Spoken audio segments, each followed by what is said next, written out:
گندم کا جو اسکینڈل بنا ہوا ہے اس وقت کا اسکینڈل کا ورڈ نون لیگ نے ہی کوائن کیا سب سے پہلے. یہ بتائیں سر کہ اس میں جو تحقیقات وغیرہ بھی اس کی شروع ہو چکی ہیں, پوچھ گچھ بھی ہو رہی ہے. پہلے آپ کے بارے میں خبر چلی کہ آپ کو بھی شاید طلب کیا گیا, بعد میں وضاحت آگے بھی آپ کو طلب نہیں کیا گیا اس حوالے سے. تو کیا آپ خود یعنی آپ کوشش کریں گے جا کے خود اپنا سارا موقف دیں, جا کے بھائی حقیقت کیا ہے اور ساری کیا نہیں ہے, کہ نون لیگ بار بار آپ کا نام لے رہی ہے سارے معاملے کے اندر. بہت شکریہ. دیکھیں جی, میں سب سے پہلے بات یہاں سے شروع کرتا ہوں کہ یہ فریم اگر کر لیں کس کی طرف سے ہے, یہ ارریلیونٹ ہے کیا, پہلے اس پہ بات کر لیتے ہیں. ایکوزیشن یہ آ رہی ہے کہ ہم نے یا ہمارے دورانیے میں اتنی گندم امپورٹ ہو گئی جس کی وجہ سے ایک بحرانی کیفیت اس ملک میں. دوسرا چارج یہ آ رہا ہے کہ ہم نے اس کے تحت ایک فگر 85 ارب 200 ارب 400 ارب 300 ارب کی کرپشن کی, اس وجہ سے ہم نے یہ امپورٹ کرنی تھی. دیکھیے پاکستان میں جو امپورٹ رجیم ہے وہ امپورٹ بل آرڈر جو ہے وہ پی ٹی آئی کی گورنمنٹ کا 2019 میں جب کووڈ کا کرائسس آیا اس میں یہ سامنے آیا. جو ریگولیٹری ڈیوٹیز تھی وہ ایگزمپٹ کی گئیں, اور فار رائٹ ریزنز, میں اس کو کرٹیسائز نہیں کر رہا ہوں, تاکہ آپ کے ہاں جو گرین کی جو سپلائی ہے وہ ایس آر او جاری ہوا تھا, اس کی جو گیپ ہے وہ ایڈریس ہو سکے. گلوبل سپلائی چینز ڈسٹرب تھی, یہ کنٹینیو کرتا گیا. پھر 16 ماہ کی پی ڈی ایم کی حکومت تھی, اس میں بھی کنٹینیو ہوا یہی آرڈر, اور یہی ہمارے حکومت کے دورانیے میں بھی ہوا. اس کا مطلب ہے ہم نے کوئی نیا ایس آر او جاری نہیں کیا, جو میں بار بار کہتا ہوں کہ ہم نے کوئی نئی پرائیویٹ سیکٹر کو انوالو کرنے کے لیے. پرائیویٹ سیکٹر آلریڈی اس ایس آر او کے تحت جو 2019 کے آخر میں آیا تھا یا شروع میں آیا تھا, اسی کے تحت تسلسل سے یہ کام اس ملک میں کر رہا تھا. ہمارے ہاں جو ڈیٹا, ہم جب 17 اگست کے بعد حکومت میں کابینہ کی تشکیل ہوئی تو جو ٹارگیٹڈ اسٹیمیٹ تھا کہ کنزمپشن کا کیا ٹارگٹ ہے وہ 31.4 ملین ٹن کے قریب, اور جو پروڈکشن تھا وہ کوئی 28 ملین ٹن کے قریب. تو تقریباً 2.5 کا شارٹیج, 2.5-3 کے لگ بھگ کی شارٹیج تھی. اب اس شارٹیج کی بنیاد پہ جاتے ہوئی حکومت کو انہوں نے ایک سمری دی. یہ ڈیٹا اس حکومت کے دوران کلیکٹ ہوا, یعنی مسلم لیگ نون کی جو 16 مہینے کی حکومت تھی انہوں نے کلیکٹ کیا. یہ سمری آئی, اس سمری میں انہوں نے ڈسکشنز کی. اس ڈسکشن کے نتیجے میں انہوں نے کہا یار یہ حکومت کا آخری دن یا اگست میں ڈیفر کر دی تھی انہوں نے 8 اگست کو, تو انہوں نے یہ کہا کہ یار یہ جو آنے والی کیئر ٹیکر حکومت ہے یہ اس کو ڈیسائیڈ کرے کہ کیا کرنا ہے کیا نہیں کرنا. لیکن یہ جو فیصلہ تھا جناب کہ امپورٹ کرنی ہے, وہ ڈیٹا یہ فیصلہ کرنا کہ امپورٹ کرنی ہے, فیصلہ ہو چکا تھا کہ امپورٹ کرنی ہے. ڈیٹا سارا جو ہے وہ آپ کہہ رہے ہیں نون لیگ کی گورنمنٹ میں سارا دیا گیا تھا جب ساکھدار صاحب ECC کے سربراہ تھے. وہ سارا دیکھیں یہ میرا کہنا نہیں ہے, یہ اسٹیبلشڈ فیکٹس ہیں. جی ہاں, ڈاکومنٹس کہہ رہے ہیں. ڈاکومنٹ دیکھیں, آپ کے پاس اس وقت ایکچوئل پروڈیوس موجود تھی اور آپ کی اسٹیمیٹڈ ٹارگیٹڈ کنزمپشن تھی. اس سال کا ہمارے پاس اتنا پروڈیوس آ چکا ہے اور اتنی 31.4 ملین ٹن کی ہمارا کنزمپشن ٹارگٹ ہے. اب اس پہ یہ فیصلہ ہونا تھا کہ یہ جو گیپ ہے یہ آپ نے پروکیور کرنا ہے یا پرائیویٹ سیکٹر اس کو رسپونڈ کرے گا. انہوں نے اس فیصلے کو ڈیفر کیا, اس پہ فیصلہ انہوں نے نہیں کیا. انہوں نے کہا اس کو کیئر ٹیکر گورنمنٹ کو کرنے تھے. اب وہ آ جاتے ہیں ہمارے پاس جب یہ پیش ہوتا ہے, ہم نے صرف یہ فیصلہ کیا کہ پاکستان کی حکومت ریاست کا پیسہ استعمال ہم نہیں کریں گے. اس کی وجوہات ہمیں پتہ ہیں, ہم بتا سکتے ہیں کہ کیوں ہم نے یہ فیصلہ کیا. ہم خریداری نہیں کریں گے, پرائیویٹ سیکٹر کو کرنے تھے. ہم نے یہ پرائیویٹ سیکٹر کو اجازت نہیں دی, کوئی اسپیشل پرمیشن نہیں دی. وہ آلریڈی جو ایس آر او ایگزسٹ کرتا تھا اس کے تحت وہ امپورٹ کر سکتے تھے اور انہوں نے امپورٹ کی. سر میری بحث تو یہ ہی نہیں ہے کہ پرائیویٹ سیکٹر نے کیوں کی, گورنمنٹ نے خود کیوں نہیں کی, وہ بات تو بالکل انڈرسٹینڈیبل ہے جو آپ بات کر رہے ہیں. یہ جب اگست میں آپ کے پاس پروجیکشنز آئیں, ڈیٹا یا جناب کے گندم کی کمی ہو سکتی ہے, لیکن یہ اکتوبر کا جو ڈیٹا ہے وہ یہ کہتے ہیں جناب, یہ رپورٹ جو ہے کہ جی ہمارے پاس ایکسپیکٹڈ کیری فارورڈ سٹاک جو ہے وہ 1 اپریل 2024 تک کا تھا کوئی 1,13,529 جو ہے ٹن کا. تو جب کیری فارورڈ سٹاک پاسکو کے پاس بھی تھا, پھر گندم یہ کہ تھا تو ہم نے کیوں درآمد کرنے کا فیصلہ کیا؟ میں آپ کو پھر وہی دوبارہ عرض کرتا چلوں, اسی لیے یہ بات امپورٹنٹ ہے کہ یہ پروجیکٹڈ ٹارگٹ کہ ہمارے پاس موجود کتنی ہے, وہ تو آپ کو جولائی کی ECC کی میٹنگ میں جو سمری جنریٹ ہوئی ہے اس میں کیری فارورڈ اور actual reserve 28 million metric ton بتا دی گئی ہے. اس میں یہ گیپ آ رہا ہے اور ٹارگیٹڈ کنزمپشن جو ہے وہ 31.4 ملین میٹرک ٹن کا دیا جا رہا ہے. تو یہ 2.4 ملین کا جو گیپ ہے وہ تو آلریڈی اسٹیبلش ہو چکا ہے. تو پھر یہ جو تحقیقات ہو رہی ہیں کاکڑ صاحب یہ شروع کی گئی ہیں نگراں حکومت سے, تو کیا اس کا دائرہ کار ذرا وسیع کرتے ہوئے یہ پیچھے جولائی 2023 کی ECC سے نہیں سٹارٹ کرنا چاہیے ساری تحقیقات کو, جنہوں نے ڈیٹا سارا پرووائڈ کیا تھا؟ دیکھیں جس ECC پہ یہ سارا ڈیٹا آیا تھا, دیکھیں ECC میں یہ ڈیٹا آیا تھا اور وہ آیا تھا food security and research department سے, ان کے پاس صوبوں سے. یہ ایک پورا میکینزم ہے. جی ہاں, ایک تو یہ کہ آپ اس میکینزم کو کوسچن کریں کہ یہ درست ہے, فالٹی ہے, اسٹیمیٹڈ ہے, ایک یہ بحث ہوگی. کیا اس میں کوئی ایل انٹینشن خدا نخواستہ ہے, کسی نے جان بوجھ کے ایسا کیا ہے, یہ بھی ایک آسپیکٹ اس کو ہو سکتا ہے. کوئی اس کو جاننا چاہتا ہے, اس کو سمجھنے کی کوشش کر لے. ہماری حد تک ہم نے جو فیصلہ کیا, جس میں ہم نے 2.4 ملین ٹن کے گیپ کو ایڈریس کرنا تھا, ہم نے پاکستان کی سرکار کا پیسہ بچایا. جو امپورٹ آیا اس سے جو ڈیوٹی پاکستان کے خزانے میں آئی, ہم نے ریونیو جنریشن میں ارننگ کی ہے. لیکن کیپنگ کیوں نہیں کی گئی؟ گندم زیادہ میں بتاتا ہوں آپ کو. وہ آپ ہی کے جو تھے فوڈ سیکیورٹی کے منسٹر تھے کوثر عبداللہ صاحب, ان کا آج ایک انٹرویو چل رہا تھا. وہ یہ کہہ رہے کہ میں تو اس وقت وزیر تھا ہی نہیں جب یہ فیصلہ ہوا, میں بعد میں وزیر بنا. کہہ رہے وزیر بننے کے بعد میں نے کہا تھا بھائی جہازوں پہ جو گندم آ رہی اس پہ کیپنگ کی جائے. ٹھیک ہے, میں کیپنگ کرنی ہوئی ہے نہیں ہوئی, گندم زیادہ آ گئی نا. میں عرض کرتا ہوں. اچھا کیپنگ سے مسئلہ بنا ہے سارا. جی اچھا, پہلے تو یہ کلیئر کریں, جو 3.4 ملین میٹرک ٹن کی امپورٹ ہوئی ہے, جس دن تک 8 فروری کے بعد ہم حکومت میں رہے ہیں, کتنی آئی ہے اس ملک میں؟ اور آج کی رپورٹڈ خبر ہے کوئی 9 لاکھ ٹن اس 1.5 مہینے میں آئی ہے, جس کو اس 3.4 ملین کے ساتھ جوڑ کے دیکھا. 98 ارب کی ٹوٹل گندم جو ہے وہ موجودہ حکومت کے دوران آئی ہے, شہباز شریف صاحب کی گورنمنٹ. اب اگر آپ اس کو مائنس کر دیں اور واپس ہماری حکومت کے دورانیے میں چلے جائیں, تو آپ کو پتہ لگے گا کہ جو ایکسٹرا گندم کا واویلا مچایا جا رہا ہے وہ 3-3.5 لاکھ ٹن ہے, جو کہ پاکستان کے 2 دن کی کنزمپشن ہے. تو ہمارے دور میں کون سی ایکسٹرا فلڈنگ ہو گئی, ڈمپنگ ہو گئی, جس میں پورے پاکستان میں ہمیں چور ڈکلیئر کر دیا گیا, کرپٹ ڈکلیئر کر دیا گیا. یہ کامن سینس کی بات ہے. اگر صاحب جو اصل میں جو یہاں پہ سکینڈل بنایا جا رہا ہے, وہ نون لیگ یہ کہتی ہے کہ 24 دن تقریباً لگنے تھے شپمنٹ میں گندم کے پہنچنے میں آرڈر دینے کے بعد. کہہ رہے 7 دن میں گندم پہنچ گئی. وہ کہتے ہیں لگتا ہے کہ گندم منگوا پہلے لی گئی تھی اور فیصلہ بعد میں لیا گیا. یہ اس پہ سارا وہ ایک سوال اٹھ رہا تھا کہ بھئی یہ اس میں گڑبڑ ہے یہاں پہ. ٹھیک ہے. اچھا, اس میں جو 18ویں صدی کا جو برٹش راج کے دوران تجارت کی انڈرسٹینڈنگ اگر کسی کی ہے, تو وہ اس طرح کی گفتگو ضرور کرتا ہے. جب آپ یہ, چونکہ ابھی بھی ہمیں آئنڈ سائڈ سے پتہ لگ رہا ہے, پہلے تو ہمیں بھی نہیں پتہ تھا, اب جب چیزیں سامنے آ رہی ہیں ہم بھی پتہ کر رہے ہیں کہ یار یہ ایکچولی کیسے یہ اتنے دنوں میں وائج کمپلیٹ ہوتی ہے. 3 پارٹیاں یا 3 ٹریڈر اینٹیٹیز ایسی ہیں جنہوں نے کوئی 50-60% اس امپورٹ کا ان کے حصے میں آیا ہے, اور باقی چھوٹے ٹریڈرز ہیں جو کہ فلاور ملز ہیں یا دوسرے ٹریڈرز. کسی نے 40,000 منگوائی, کسی نے 30,000 منگوائی, جو وہ 50-60 لوگوں کا ڈیٹا اویلیبل ہے. یہ کوئی چھپی ہوئی چیز نہیں. ہاں, وہ لسٹ پڑی ہے ہمارے پاس. اس میں جو فرینچ ٹریڈنگ کمپنی ہے, یہ دنیا کی لارجسٹ گرین ٹریڈنگ میں انوالوڈ ہے. ان کے ہاں یہ ہے کہ ان کے پاس فلوٹنگ ویسلز موجود ہیں پوری دنیا میں, بلیک سی میں بھی ہیں, انڈین اوشن میں بھی ہیں, ریڈ سی میں بھی موجود ہیں, جہاں وہ پروکیورمنٹ پورا سال کرتے رہتے ہیں, جہاں سے ان کو سستی گندم ملتی ہے, اور جہاں سے دنیا میں ڈیمانڈ آتی ہے. کہیں پہ خدا نخواستہ وار ہوتی ہے, کوئی ڈیزاسٹر ہوتا ہے, کہیں پہ شارٹیج ہے, وہ اپنے ان فلوٹنگ ویسلز کو ڈائیورٹ کر دیتی ہیں اس آرڈر کے لیے. وہ 8 دن میں نہیں 3 دن میں بھی پلیس کر سکتے, ان کی یہ کیپیسٹی ہے. صحیح ہے. جو چھوٹا ٹریڈر ہے اس کے پاس یہ کیپیسٹی نہیں ہے.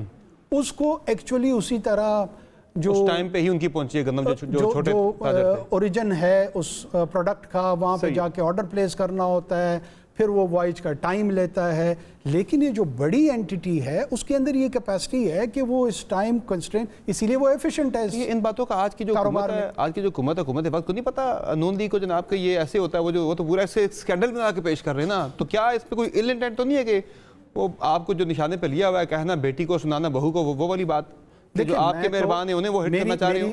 میرے سب سے پہلے یہ بات سینٹ میں ہمارے آنریبل کولیگ ہیں آن عباس بپی صاحب, انہوں نے بڑے مزے لے کے اس کو فلور پہ بھی ریز کیا. پھر ایک مین سٹریم ٹاک شو میں گئے, وہاں دوبارہ انہوں نے اس کا تذکرہ کیا. اچھا, ادھر سے باقی لوگوں نے بھی اس کو بائی کرنا شروع کیا. شاید لوگوں کی انڈرسٹینڈنگ نہیں تھی, میں بھی بینیفٹ آف ڈاؤٹ دیتا ہوں. صحیح. مجھے بھی تو آج یہ انڈرسٹینڈنگ آ رہی ہے, مجھے بھی پہلے یہ انڈرسٹینڈنگ نہیں تھی کہ ان کی فلوٹنگ ویسلز موجود ہیں, کیونکہ میرا انٹرسٹ نہیں ہے. مجھے کیا ضرورت پڑی ہوئی ہے اس کو انڈرسٹینڈ کرنے کی. اب جب ہم پہ یہ آن سلاٹ آیا تو ہم نے بھی دائیں بائیں پتہ کرنا شروع کیا کہ یار یہ واقعی کیسے ہوا یہ. تو پتہ لگا کہ جناب ان کی فلوٹنگ ویسلز ہیں. اگر یہ بھی تھوڑی سی تکلیف میرا دوست بپی کر لیتا اور اس ٹریڈ کی میریٹائم ٹریڈ کی انڈرسٹینڈنگ ڈیولپ کر لیتا تو یہ بیہودہ الزام لگانے کی نوبت شاید اس کو بھی نہ پہنچتی. حکومت وقت ہی اس میں جو ہے اپنا پورا حصہ ڈال رہی ہے نا اس الزام کے اندر. حکومت کو تو پتہ ہونا چاہیے نا یہ بات. بالکل صحیح کہہ رہے ہیں آپ. ان کو بھی چاہیے کہ اس پورے ڈسکشن اور ڈسکورس کو رائٹ میرٹ پہ انڈرسٹینڈ کرے اور اس کے بعد اگر کوئی فاؤل پلے جو اختیار ہے کیا پتہ وہ کرنا ہی نہ چاہ رہے ہوں. کیا پتہ وہ کرنا ہی نہ چاہ رہے ہوں. جو میں نے بات کی کہ کہنا بیٹی کو سنانا بہو کو کہ مصداق جو ہے وہ ہٹ آپ کو کر رہے ہیں لیکن وہ سنا آپ کو رہے ہیں, ٹارگٹ آپ کو کر رہے ہیں, لیکن کیا پیچھے آپ کے جو مہربان ہیں کیا پتہ وہ انہیں نشانہ بنا رہے ہیں, اصل نشانہ وہ. دیکھیں یہ وہ ایسا تو نہیں ہے کہیں. نہیں, میں یہ انٹینشنز کی بات ہوگی کہ کیا انٹینٹ ہے کسی کا بھی, چاہے وہ حکومت ہو اپوزیشن ہو اور وہ یہ کرنا چاہ رہی ہے. میں کسی انٹینٹ کو اس وقت تک کرٹیسائز نہیں کروں گا جب تک کوئی اسٹیبلش ایویڈنس نہ آئے کہ یہ اس وجہ سے کر رہے ہیں. جو اپیرنٹلی بات آ رہی ہے میں اس کا جواب دے رہا ہوں, چاہے وہ پی ٹی آئی کی جانب سے آئے, چاہے وہ کسی اور جماعت کی جانب سے آئے, حکومت کی جانب سے آئے, میڈیا کی جانب سے. کیا یہ میڈیا کا فرض نہیں تھا کہ وہ اس ٹریڈنگ کے جو میری ٹائم ٹریڈنگ کی پیٹرنیز کو انڈرسٹینڈ کرتے رہیں. سب کے سب نے 90% میڈیا نے ہمیں چور ڈکلیئر کیا اور اس میں چوری میں ایک وجہ یہ تھی کہ جناب 8 دن میں کیسے ویسل پہنچ گیا. یعنی بدقسمتی آپ دیکھیں پاکستان کا جو اپنے آپ کو اوپینین میکر کہہ رہا ہے اور وہ اوورسیز ٹویٹر کے راجے, وہ ٹویٹر کے بادشاہ جو کوئی 70 سال کی عمر میں کوئی 80 سال کی عمر میں قبر میں پاؤں لٹکے ہوئے ہیں ان کو, اور لوگوں پہ وہاں بہتان تراشی کر کے اس سوسائٹی میں ڈسرپشن پھیلانا چاہ رہے ہیں. کیا ان کو یہ انڈرسٹینڈنگ نہیں ہونی چاہیے تھی؟ کیا ان کو یہ پتہ نہیں ہونا چاہیے تھا؟ نہیں ہے انٹرسٹڈ, وہ سچ میں انٹرسٹڈ نہیں ہے, وہ بہتان میں انٹرسٹڈ ہے, الزام میں انٹرسٹڈ. یہ بتائیں کہ جتنا آپ ڈیٹیلز آپ نے بڑی ڈیٹیل کے ساتھ آپ نے شیئر کی ہیں تو آپ کو تو جانا چاہیے کمیٹی میں جا کے بتائیں بھائی کہ مسئلہ یہ ایسے نہیں ایسے ہے اصل, جو تاکہ حقائق تک تو کمیٹی پہنچے. آپ ان کی معاونت کریں گے کمیٹی کی جو تحقیقاتی کمیٹی بنائی گئی ہے؟ ایک تو یہ ہے کہ میں از خود بھاگا کمیٹی کی طرف جاؤں گی جی میں آ گیا ہوں. اب یہ تو ہونے سے معاونت کے لیے ایک بڑا ایشو بنا ہے. معاونت یقیناً اگر مجھے کمیٹی طلب کرے گی, آفیشلی مجھے کمیونیکیٹ کرے گی, 2 چیزیں ہوتی ہے اس کو وجوہات ہو سکتی ہیں اس کو ریفیوز کرنے کی. ایک یہ کہ میرا اتنا ایگو انفلیٹ کر چکا ہو اس کیئر ٹیکر پرائم منسٹرشپ کے بعد کہ جناب اب میں کیسے اسی سیکرٹری کے سامنے پیش ہوں گا. اللہ کے فضل سے یہ میرا مسئلہ نہیں ہے, اگر مجھے آفیشلی کمیونیکیٹ ہوگا میں ضرور اپیئر ہوں گا.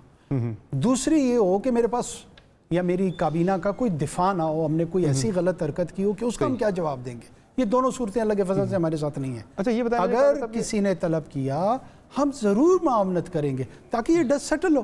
تو کاکڑ صاحب یہ بتائیں کہ آپ کے جو مہربان ہیں ان کی کیا رائے ہے سارے اسکینڈل کے حوالے سے؟ دیکھیں میرے مہربان تو اس وقت اللہ کی ذات ہے اور اس کے بعد پاکستان کی عوام کی عدالت میں ہوں. لوگ ایک اور اعتراض آ رہا ہے کہ جناب فارن ریزروز کا اتنا پریشر تھا تو آپ نے ڈالر جو ایل سیز کے لیے لیٹر لکھے گئے ہیں کیسے اس کو انکریج کیا گیا ہے تاکہ یہ لوگ منافع کما سکیں. یہ ایک چارج ہم پہ فریم ہوتا ہے, یہ بھی ایک ہے. آپ اپنے امپورٹ بل جو لاسٹ ایئر کا ہے اسینشل آئٹمز کے حوالے سے آپ اس کو لیں ایک دفعہ کمپیئر کریں. اس میں کتے کی خوراک کتنی آئی ہے, اس میں گاڑیاں کتنی آئی ہیں, چاکلیٹ کتنی آئی ہیں, میک اپ کا سامان کتنا آیا ہے. یہ جو تمام اشرافیہ ہے انکلوڈنگ میڈیا, ان کو کتے کی خوراک منگوانے پہ ڈالر کے استعمال پہ اعتراض نہیں ہے. وہ گندم جس کے نتیجے میں 12 کروڑ پاورٹی لائن سے نیچے لینے والی پاکستان کی جو عوام ہے اس کو سستی روٹی ملی, ان سب کو تکلیف ہے کہ ان لوگوں کو یہ سستی روٹی کیوں مل گئی. لیکن وہ سستی روٹی ایٹ دا کاسٹ آف کسان کی جیب آ رہی ہے نا, بالکل نہیں گئی ہے. یہ غلط فہمی بالکل دور ہونی چاہیے. یا تو ہمارا پروڈیوس 31.8 ملین ٹن ہوتا, ہم نے اس کے بعد امپورٹ رجیم کو انکریج کیا ہوا ہوتا اور انہوں نے 3 ملین میٹرک ٹن ایکسٹرا لائے ہوتے, تو آپ یہ الزام ضرور لگا سکتے تھے کہ جناب آپ کا جو کنزمپشن ٹارگٹ ہے, آپ کے جو پروڈیوس ہے اس ملک میں پچھلے کئی سالوں سے, کیا وہ آپ کی کنزمپشن کے مطابق ہے؟ جواب نہیں میں ہے. تو ہم نے کیسے انسان کے مفاد کو ہائٹ کیا؟ ہم تو اس وقت اس کے مفاد کو ہائٹ کرتے کہ وہ یہاں پروڈیوس کر رہا ہوتا اسی مقدار میں جو ہماری ضرورت تھی, اور ہم ضرورت سے بڑھ کے پرائیویٹ سیکٹر کو یا خود پروکیورمنٹ کر لیتے. تو سچویشن نہیں ہے. ٹھیک ہے. اچھا آپ مجھے یہ بتا دیں کہ کچھ باقی چیزیں بھی ہیں. ایک بڑا معاملہ جو ہے تحریک انصاف سوال اٹھاتی ہے بھائی یہ الیکشن جو ہوا, چونکہ آپ نگراں وزیر اعظم تھے تو وہ بہت بڑا سوال اٹھاتے ہیں. وہ کہتے ہیں جی کہ لندن پلان تھا جس میں نگراں حکومت بھی شامل تھی, اس میں الیکشن کمیشن بھی شامل تھا, یہ سارے نوندی بھی شامل تھی, کہ جس کے تحت وہ کہتے ہیں کہ سارا ہمارا انتخابی نشان ہم سے لیا گیا, ساری چیزیں ہوئیں. اور اس میں وہ کہہ رہے ہیں کہ فارم 47 فارم 45 والا جو ایک فیاسکو ہے وہ کہہ رہے ہیں اس کے پیچھے بھی یہ سارے لندن پلان کے تحت ہی سارا کچھ ہوا ہے.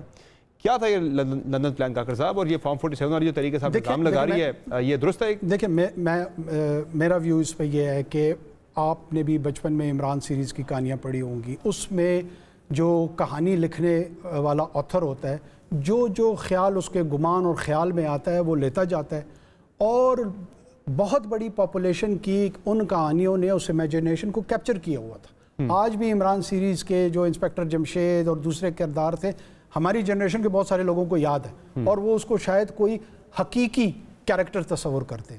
بات یہ ہے اگر کسی کو پولیٹیکل پروسیس پہ, الیکٹورل پروسیس پہ اعتراض ہے, غلط ہے, درست ہے, اس کے لیے کانسٹیٹیوشنل فورم بنے ہیں جو انہوں نے بنائے ہیں, میں نے نہیں بنائے ہیں. ٹرائیبیونلز فارم ہوئی ہیں. ٹرائیبیونلز میں کام کتنا سلو چلتا ہے یہ حقیقت اس الیکشن میں پتہ لگا. یہ اگر اس الیکشن میں پتہ لگا, قاسم سوری صاحب کا ایک ٹرائیبیونل میں کیس 3.5 سال 5 سال چلا تو پتہ تھا ان کو. لیکن یہ جو الیکشن کمیشن نے ویب سائٹ پہ اپنی فارم 45 اپلوڈ کی اس میں تو کافی گڑبڑ نظر آ رہی ہے. طریقے سے اضافہ کرتی فارم 45 کے تب ہماری 185 سیٹیں بنتی ہیں. میں آپ کو عرض کروں کوئی بھی اعتراض ہو, خدا نہ خواستہ کوئی شخص کسی کا قتل کر دیتا ہے, کیا اس قتل کے رپورٹ کے نتیجے میں جس پہ الزام ہوتا ہے آپ اس کی سمری ایگزیکیوشن کرتے ہیں؟ نہیں کرتے ہیں. ایف آئی آر درج ہوتی ہے, چلان پیش ہوتا ہے, عدالت میں جاتا ہے, پھر اس کے نتیجے میں جو سزا تجویز ہوتی ہے وہ یہ پروسیس ہے نا. تو الیکشن میں بھی اگر کوئی الیکٹورل پروسیس کی وائلیشن آف لاز ہوئی ہے تو اس کے لیے اپنے خود تجویز کیے ہوئے یہ forums. And you are confident کہ کچھ بھی ایسا نہیں تھا جو طریقے صاحب کہہ رہی ہے مجھے بائی اینڈ لارج درست نظر آ رہے ہیں. ہو سکتا ہے میری اسسمنٹ غلط ہو, اگر میری اسسمنٹ غلط ہے یہ فورمز اویلیبل ہیں, وہ اس پہ ڈیسیجن لیں, اس ڈیسیجن کا میں بھی احترام کروں گا. یہ جو رائے کاکڑ صاحب کے ایک الیکشن 8 فروری کو ہوا ہے جو فارم 45 تک تھا, ایک الیکشن 9 فروری کو ہوا ہے جو فارم 47 جس پہ جا کے بنے. وہ کہہ رہے کہ آدھے سے زیادہ میں نے جو ہے مسلم لیگ نون کے وہ فارم 47 والے. میں دوبارہ اسی خیالی کہانی کی طرف جاتا ہوں. دیکھیں آپ جب کسی خیالی کہانی کو لکھتے ہیں, بہت سارے لوگ, آج آپ سروے کرا لیں, یہ جو 4 دن سے 85 ارب 200 ارب 300 ارب کی کہانی ہم پہ تھوپی جا رہی ہے. پاکستان میں بہت سارے لوگ جو ہے نا وہ ٹویٹر پہ مجھے چور کہہ رہے ہیں, تو کیا میں چور ہوں؟